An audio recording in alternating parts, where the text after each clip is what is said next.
తెలివైన కుందేలు మరియు అందమైన అమ్మాయి. ఒకప్పుడు పచ్చని కొండలు, స్వచ్ఛమైన నది మధ్య ఒక అందమైన గ్రామం ఉండేది. ఆ గ్రామంలో లీలా అనే మంచి మనసున్న అమ్మాయి ఉండేది. ఆమె తన అమ్మమ్మతో కలిసి అడవి అంచున ఉన్న చిన్న ఇంట్లో జీవించేది. ఆ అడవిని గుసగుసల అడవి అని పిలిచేవారు. ఎందుకంటే అక్కడ గాలి వీచినప్పుడల్లా చెట్లు ఏదో మాట్లాడుతున్నట్లుగా అనిపించేది. ఆ అడవిలో ఒరియన్ అనే ఒక తెలివైన కుందేలు ఉండేది. అది సాధారణ కుందేలు కాదు. దాని కళ్ళు బంగారు రంగులో మెరుస్తూ ఉండేవి. అది అడవి రహస్యాలన్నీ తెలుసు.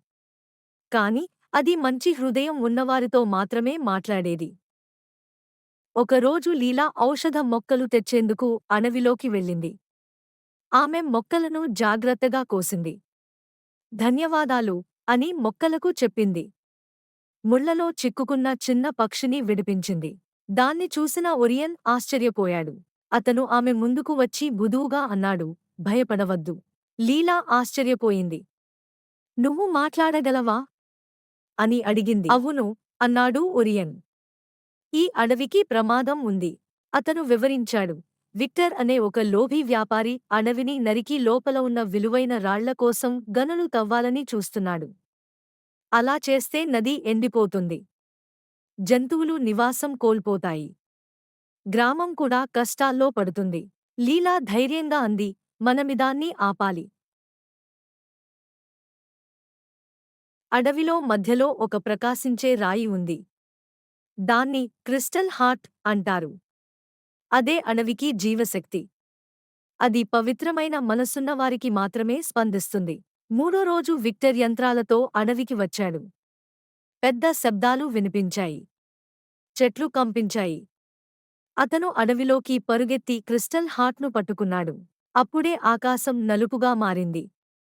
గాలి బలంగా వీచింది. లీలా, రాయి తాకి అడవిని రక్షించమని చెప్పు అని ఒరియన్ అరిచాడు. లీలా ధైర్యంగా ముందుకు వెళ్లి రాయిని తాకింది. అడవి, మేము నిన్ను కాపాడుతాం అని మెల్లగా అంది. అప్పుడే బంగారు వెలుగు విరజిమ్మింది. చెట్లు ప్రకాశించాయి. వేర్లు కదిలి విక్టర్ను బయటకు తోశాయి. అతని యంత్రాలు పనిచేయలేదు. భయంతో అతను పారిపోయాడు.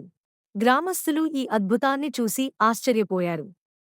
వారు ఆ అడవిని శాశ్వతంగా రక్షించాలని నిర్ణయించారు. కాని క్రిస్టల్ హార్ట్ వెలుగు కొంచెం తగ్గింది. ఒరియన్ నెమ్మదిగా అన్నాడు, ఈ అడవికి ఒక సంరక్షకుడు కావాలి.